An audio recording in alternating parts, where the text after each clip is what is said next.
Hello, this is a Sunday Superversive live stream.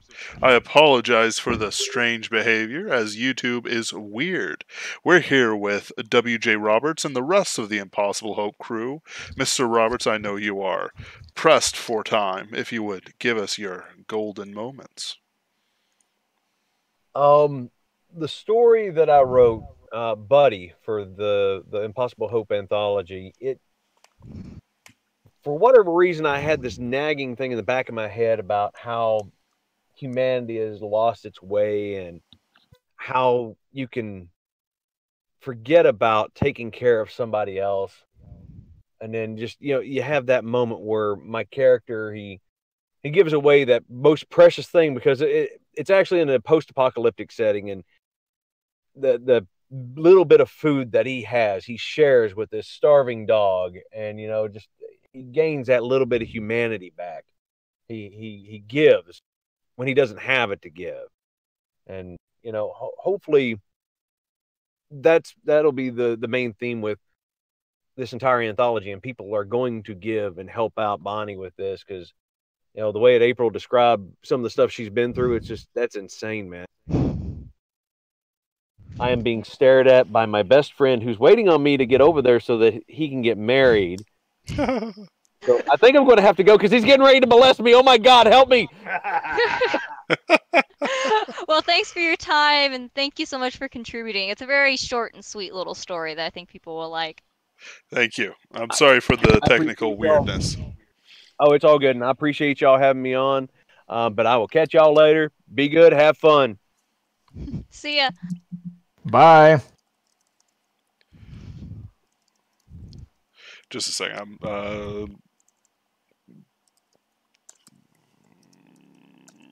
we go. All right. So. Should we introduce everyone else here? Absolutely. Apparently, the Mr. and Mrs. Wright are around somewhere, but they are lost in the dreadful forest that is Discord. I actually should create a sweet little thing. But April, why don't you take over for a bit while I do some technical wizardry? Alrighty, let's see. So, I'm seeing Discord names. I gotta figure out who's who. I know, Musab is how you say your name, right? Yep, Musab. Musab is here. It's currently 12 p.m. in Pakistan, so I'm glad he could join us. He has a story, as well as Lexington. Yes, I'm Benjamin Tyler Smith. Lexington is my video game handle. Ah, gotcha. So Benjamin is here, and now Mr. Wright is here. I now hear more voices. Yes. Hello. You've made it. Welcome. How come I'm not seeing anything even remotely like that? Under gaming is SWOLE provision. We can hear you from over the interwebs. Superversive? You need to scroll down some more, Mrs. Wright. There's no place to scroll. Oh, wait. Okay, finally found it. Here we go. Ah, now we're all here. And so now we have the lovely Mrs. Jaji Wright. I think. Yes, her icon has appeared, but her mic is off. I think my microphone is off for another reason. We can hear you now. Hello? Hello.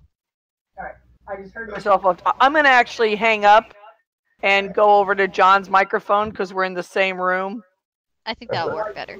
Me talking to myself over the reflection of the two microphones, so I'm going to do that. I don't know if we can actually I don't know if that's necessary because it sounds like you're not being necessarily picked up by the other microphone. No, we could hear. Both of you, yeah, I think both of you talking at John's table or microphone will work fine. All right. In the meantime, who would like to talk about their story next?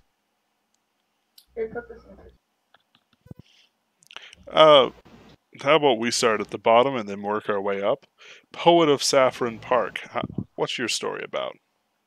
Hello. So my story is about a chess game.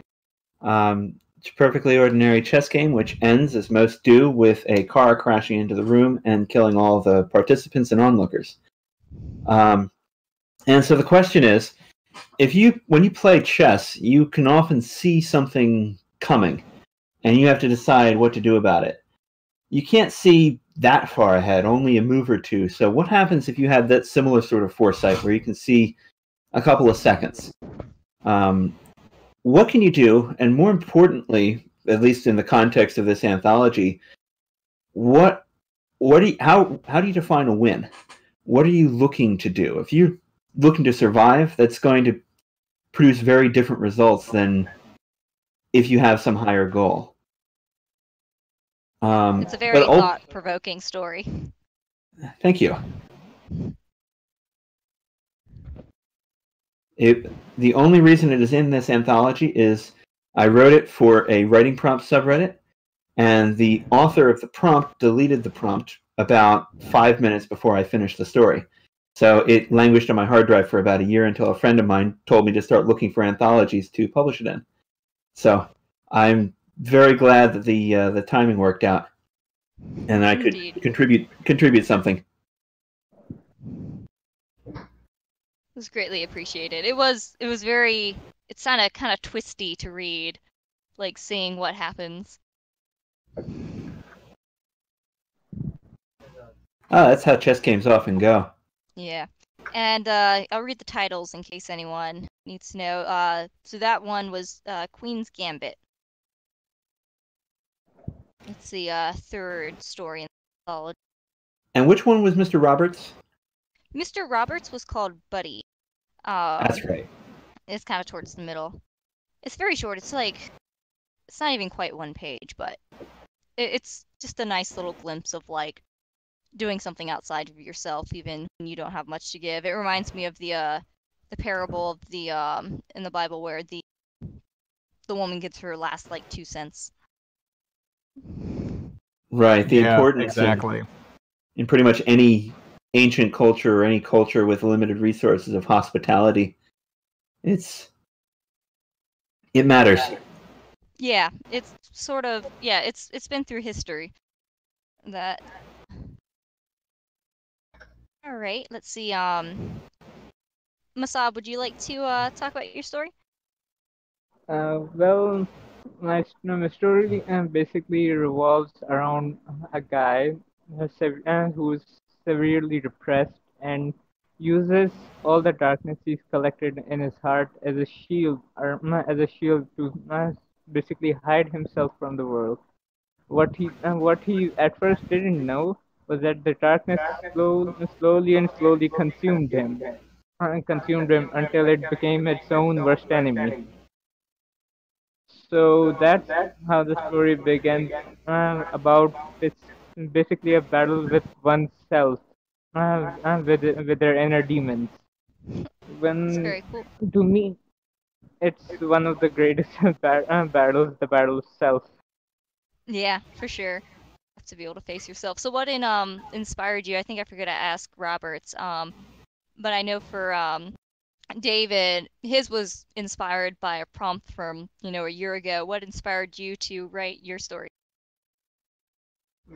Well, that's a strange question, and that's a strange answer because basically I was researching on comatose patients, so basically what's going through inside their minds. A lot of them, I don't know if it's true or not, and they had a dream about something chasing them. They could never get away from it. Then I thought, hey, how about we take this up a notch and like prompt we could say that something their darkness was chasing them throughout the forest, and the only way to beat it was to not run away and eventually fight it back. That's very fascinating, especially like thinking of a comatose patient. That. Yeah, and that was a research project, and most people still stare at me weird when I tell them about it. Yeah, well, we're authors. We tend to be weird. I have a couple stories that came from doing research on a strange subject. and they turned out kind of creepy. Yeah, we're authors. We're exempt from that. Yep. That's how it goes. Well, excellent. I'm so glad you were able to share that story with us and help out in the anthology. Really made for a lot of good stories. Yeah, it's for good. It was for a really good cause. Mm-hmm. For sure. Let's see. I feel like we missed someone aside from the Wrights? Poet of Stanford Park. Park. That is me. He already didn't he already talk about his? I did indeed. Yeah. April, can you hear me? Yeah, we can hear you. I was going to read a small statement that I don't know if it's Denton Sal or Denton Sally asked to be sent about his, who we all know is actually a panda, so he could not appear today because he can type. Yes. He says, if it comes up, my story plays with the idea, why isn't vampirism a plague? If it exists, why would anything creating an apex predator not be limited? So the idea was that you need a certain genetic profile to get it.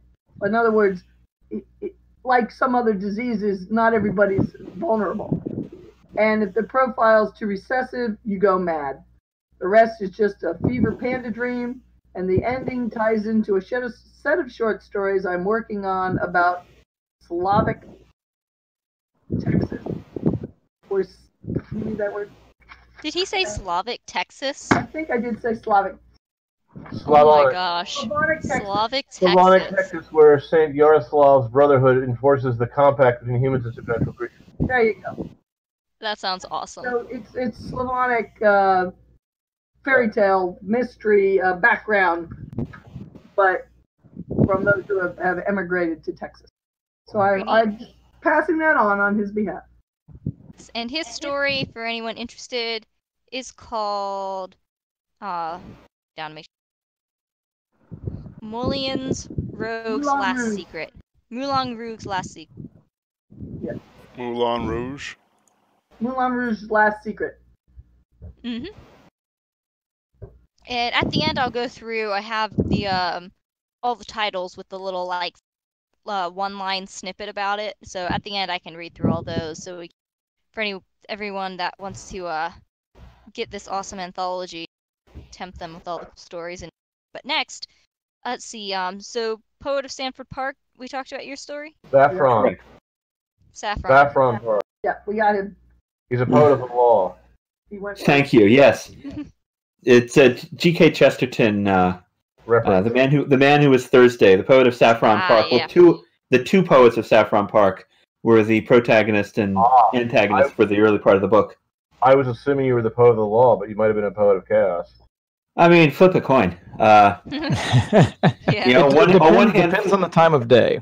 Yes. It's nice. I can do the whole Two-Face thing, the Jekyll and Hyde, without actually changing my name. So did we cover everyone besides the Wrights? Not me. Not Benjamin Smith. Benjamin, that's it. Go for it. I knew I was missing someone. Yes, so my story was titled Blue Pearls, and at its heart, it's just a short flash piece about a man receiving life-saving help from an unlikely place, and about him ultimately returning the favor. He's a diver working on the seafloor of, I believe, Ago Bay, which is in a part of Japan known for its pearl beds.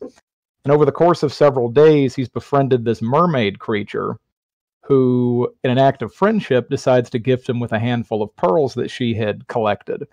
But as he reaches out for them, disaster strikes in a very plot-convenient manner.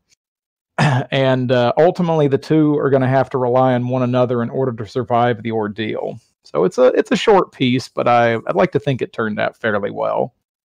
Mm-hmm.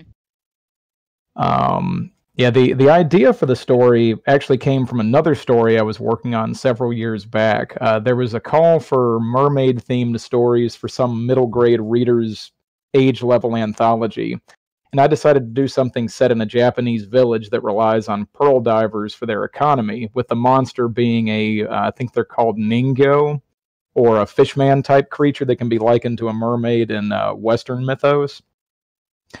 The story itself didn't go anywhere in the anthology. I was too junior of a writer to execute it well, but I'd done so much research on pearl diving and mermaids and Japanese equivalent of mermaids. The concepts just kept rattling around in my head for some time after. And then somehow the phrase blue pearls popped in my head, and well, here we are. My trains of thought often derail and wind up on other train tracks nearby. It's just how it goes. It is indeed. It's fun, though. I really enjoy it. That's good. I'm glad we were able to include that as well. It's nice that the anthology is echoing for some reason. Not sure. Heather Hood, would you mute your microphone? Thank you so much. There we go. Okay, there we go. It's nice that the anthology, it has quite a mix. It has like when you hear about John's story, some more sci-fi. We have some fantasy with the mermaid. We have just some normal stuff. Like Heather's story is more of a, I guess you could say, urban or modern setting. It doesn't have any too fantastical, though it is like pretty interesting. So it's got a pretty good range of genres within it. So there's something I think everyone can enjoy. Yeah, it has a really nice spread of stories in here. I really enjoyed that aspect of it. It's not all sci-fi. It's not all, say, horror or what have you. It runs the gambit. It's got to be inspiring and hopeful in some way. A lot of them are pretty. Some of them are pretty sad in ways. But it still has that spark of like doing what's right and like making it through and not giving up. Yeah, I guess my story has more of there is no greater love than this, that a man should lay down his life for a friend to it. I'm hoping, I mean, you can kind of imagine the ending after it. It could certainly be hopeful or it could be tragic. I'm the optimist. I like to think it ended well for both of them. But the idea was, what are people willing to do to help one another? That's definitely a biblical theme. Indeed. Let's see. Heather, would you like to unmute and talk about your story? Hi. Yeah. I just wanted to say a few things about. I wanted to concentrate on something that's kind of ignored a lot, which was mental health. The story came out of a lot of the issues of my past. My brother has this disease that I wrote about, and to this day he's been kind of a shadow in my life. And I wanted to take the aspect of bipolar disorder and turn it into something that was hopeful. And I wanted to show people who suffer from that disorder is coming out with a positive outlook on things. So it was a story that basically wrote itself. And I wrote it in an afternoon and then put it aside for a long time and really didn't know what to do with it. And I was really glad to be able to give it to Impossible Hope, to show that there is always some good coming out of any situation. And Amen. I had a lot of, yeah, really. And the thing was, when I wrote that story, I had just lost a really good friend of mine to cancer, and the two of us fought that like you wouldn't believe. I'm a practicing herbalist, and she didn't want to go through chemotherapy, and in the end her family pressured her to go through chemotherapy. And as soon as she went on that, she went downhill really fast. And so there I was in the midst of a very tearful month that we lost her. And that story came out of all of the sadness that I was experiencing, having lost one of my good friends, and thinking about my brother's tenacity, how he fought so hard to be recognized as a person, as a whole person, instead of a disease. And I wanted very much for the person whose name, the name of the person whom I lost, her name was Bonnie. And it hit me, yeah, it hit me really hard because this lady, her name is Bonnie, and I wanted very much to actually show that there's a good that can come out of any situation. So I really wanted something to really punch back. And so this was a story that really had a lot of heart to it, and so I wanted to give something really good into this book that people could have a good feeling when they hit the end of the story. I wanted them to have a really good feeling coming out of it. Yeah, and that's the goal of the book and the stories is giving that hope to people that even through terrible situations and like you went through, using that to make something that can help someone else later. Yeah, completely. That's awesome. Yeah. I suppose I'll go next. And Heather, if you could mute yourself. Thank you. I guess I'll go next, and we'll work our way up with the rights next, and then. And her story, before I forget, was called "The Other Side" by Heather Hood. Outstanding. My story was The Ghost on Camlin Hill, and I set it in the future where aliens have invaded Earth, and the last king of England has just fled from battle, a disastrous ambush, and is alone wandering the marshes in the south of England, where he, in despair, nearly takes his own life so as to prevent him being taken a prize, and thus even the war, such bad as it is, go even worse for the alien menace. But instead, the ghost of King Arthur comes and reproves him and tells him to face the darkness like a man, not flee from it. And so it goes from, the sort of like the despair point, the pick yourself up soldier point, to more learning how to be, a better king. And, it sort of, and at the end, he meets out justice instead of evil. Even though he was fundamentally a good man, it's it moves from considering, like the seduction of having somebody say, well, you don't want to fall into enemy hands, don't you? You know all the secrets.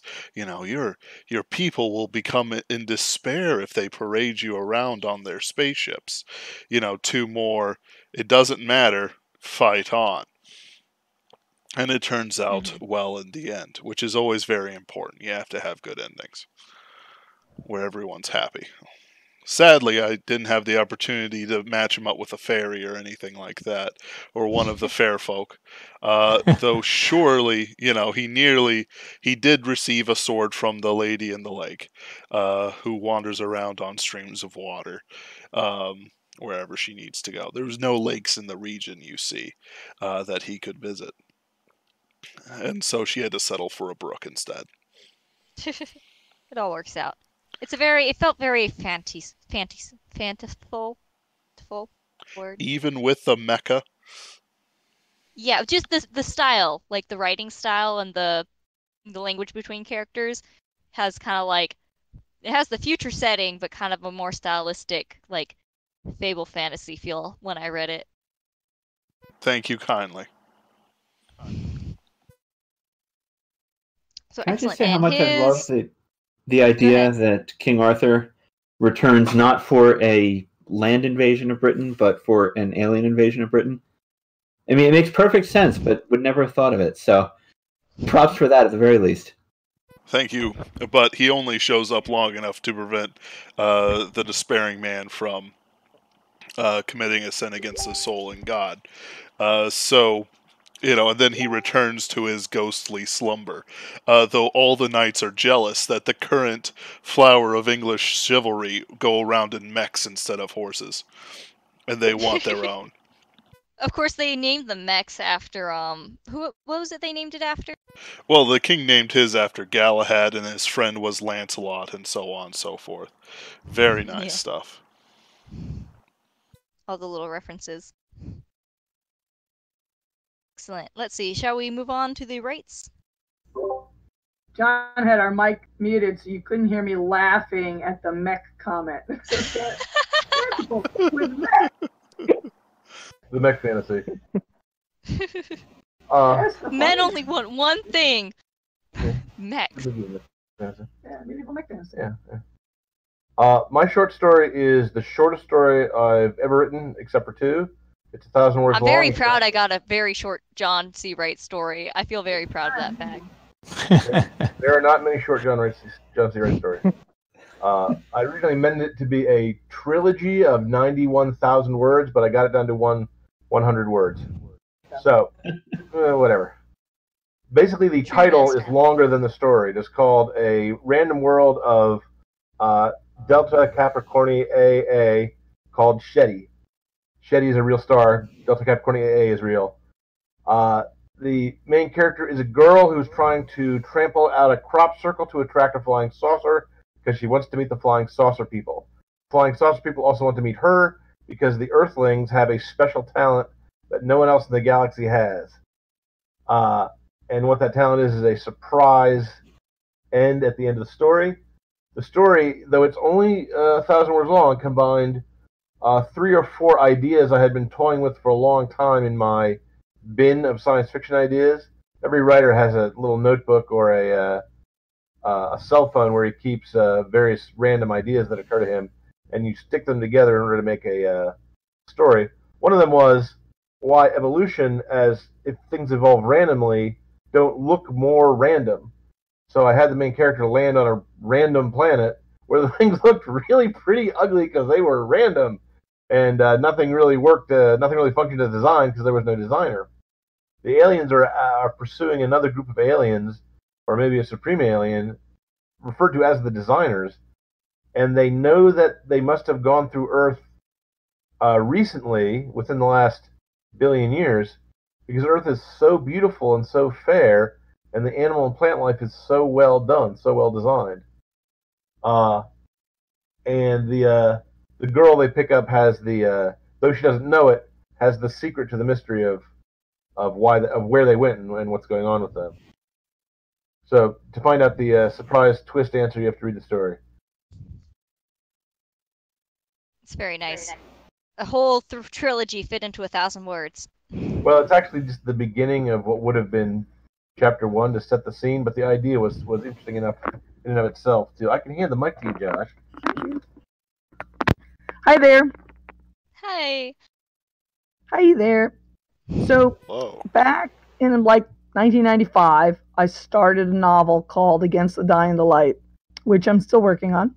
Every now and then I stop and write notes on it. Someday I'll actually write it up.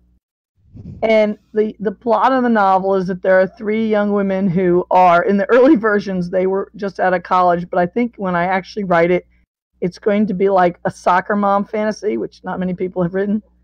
They're going to be young moms. And the setup is that by day they live ordinary lives, and at night they do things in the dream realm. And of course, having magical powers or divine powers granted to you in the dream realm doesn't help you with your everyday life problems. But as the story goes on, they get to be able to do more. And the main character... Would you like to sit in the chair, dear? No. The main character learns to resurrect the dead. When I was a kid, I was a big fan of the Hulk TV show that was the Hulk wandering around and being chased by a reporter who was trying to ask questions and catch him. So I remember that show. I love that idea. So I worked on this short story. I don't know how many times I started this short story before I wrote this version of it. But the idea is that Cassandra, the main one of the 3 characters, kind of the main of the 3 characters in the book, can pray and raise the dead, and she sneaks into funerals to do it, and a reporter figures it out and is trying to find her.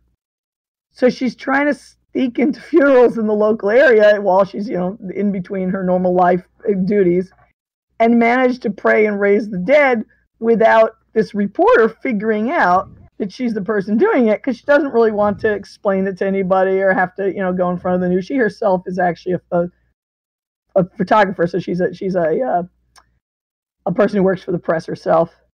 And I tried it and it hadn't come out right. And finally I got an idea. I have a friend who's kind of perpetually heartbroken because his wife died of cancer.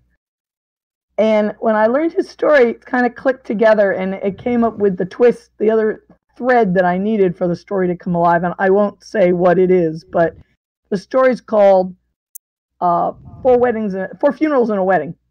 And it traces Cassandra's effort to sneak into these funerals and pray and have the raise whoever had died and avoid the reporter who is angrily trying to find out who is doing this. So that's I also would like to point out that Cassandra not only like is this external kind of cat and mouse going on, but Cassandra actually has like an interior moment where it all clicks together for her and she realizes something that helps the story fall in place. So it's also kind of that kind of hopeful, compassionate side that part of the other thread is that her own husband and son are dead and died. So she's part of this mom's group and where kids are like 7 to 10 and her son is not alive anymore, but he was when she started the mom. This is not in the short story, but this is what's part of the main part of the book.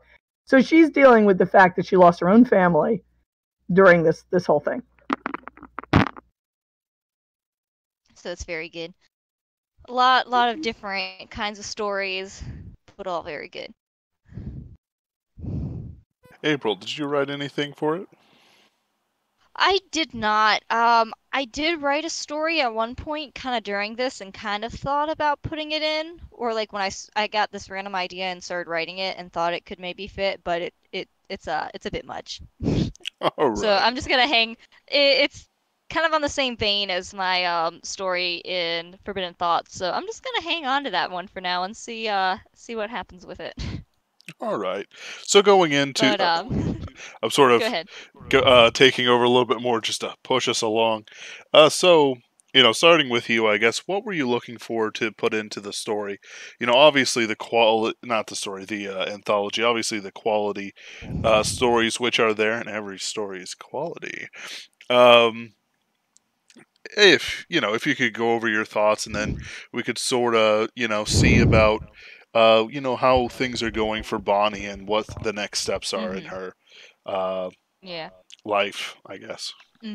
So my thought was one was like, hopefully I'll get enough to make a nice sized anthology. Like I wanted something, not just like a few random stories. I wanted like a good kind of chunk of something to give out. So 20 stories ended up being a very good number. I was looking for anything that had, that kind of moment of hope, something that showed the kind of humanity in people and the like doing something outside of yourself. So looking for stories that had that, good quality stories. Of everything I received, I think there was only a few that I turned down, either because it didn't fit the theme, or I'm not sure if there was any that I turned down because the quality was too bad. Because there was like one or two where I worked with the author to like, buff it up a little bit because I really liked the story and idea and just need to smooth out some of the writing. But for the most part, I like to think I have a lot of good friends and people around me, so everyone that was kind enough to submit had pretty good stuff that I was happy to include.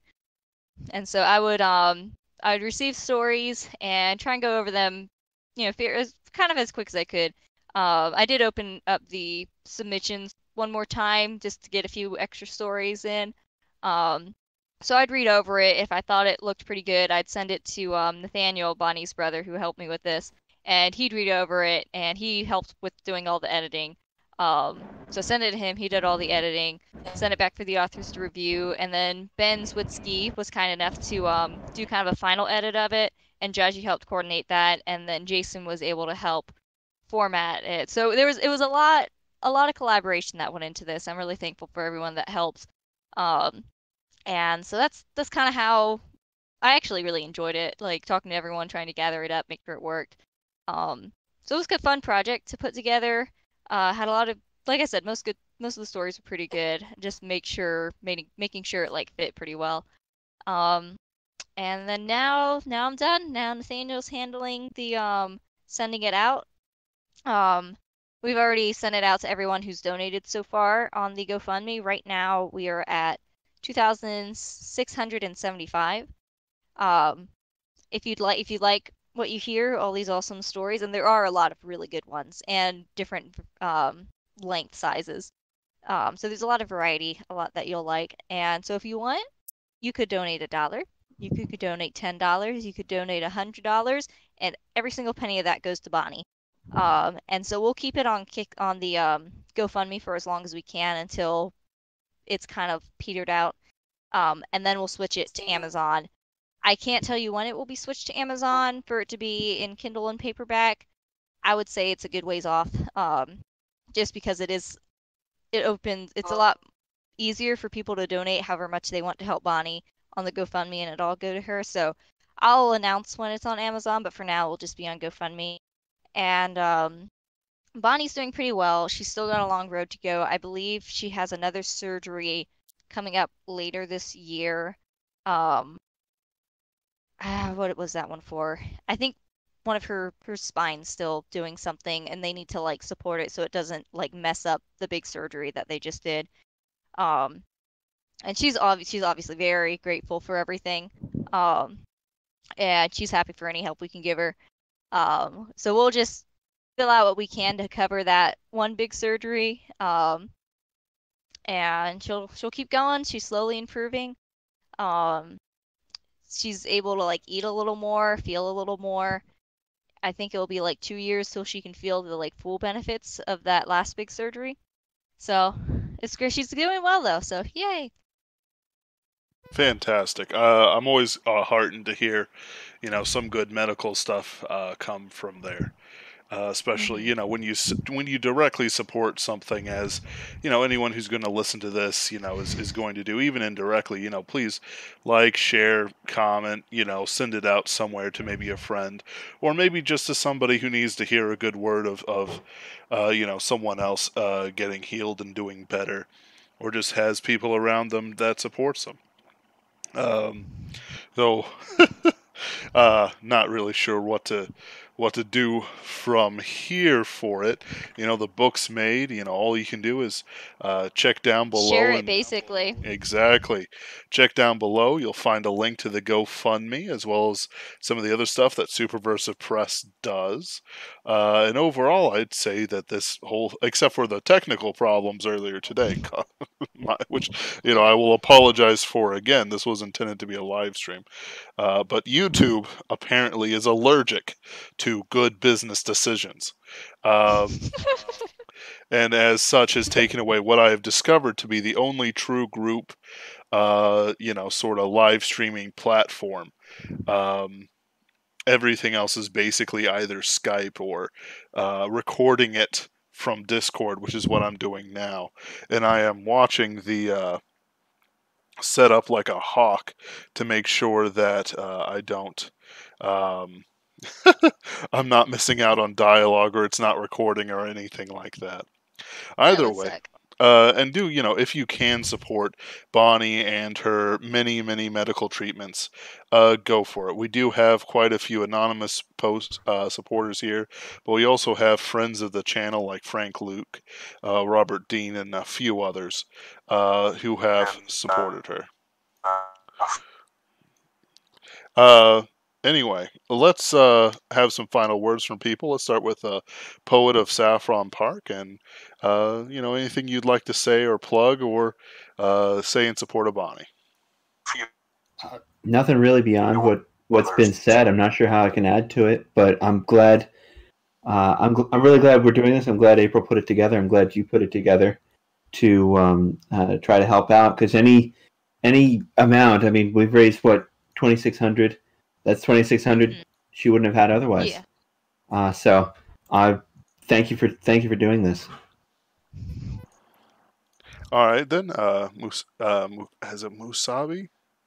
If you would, sir. Yeah, what he said. I'm glad to be a part of this, and to be a part of something bigger. So I think we're getting some interference from John's side. No, it's just a weak connection. considering his location. Ah, gotcha. I see.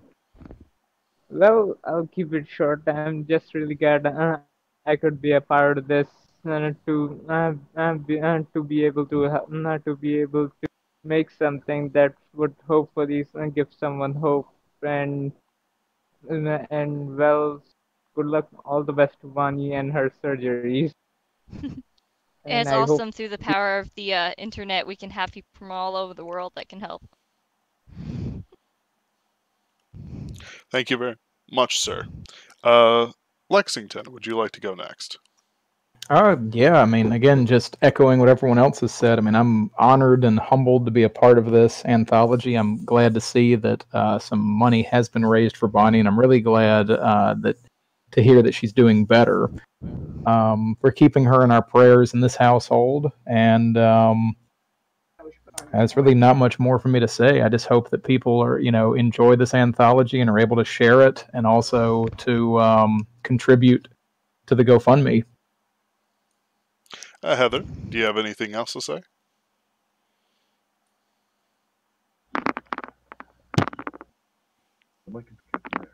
Maybe not, but that's okay. John's on his way out, so we should probably, he's off to church, so we should probably finish up. But we just echo what everyone else said. If you could share the links for this around, we'll share it around as soon as it comes out, along with the GoFundMe. And it's wonderful that everyone contributed, and the more we can do for her, the better. Don't worry, this is the last round of comments.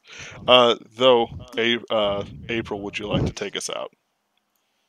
Sure. Same as everyone else. I don't feel any bigger than anyone else for having put this together. I remember when my friend, approached me about it. We were sitting around eating ice cream when he mentioned it, and being someone who was completely outside of the world of books and author stuff, I was like, he kind of asked for my advice. And I was like, well, heck, I'd love to take this over. I've done an anthology before. I can do another.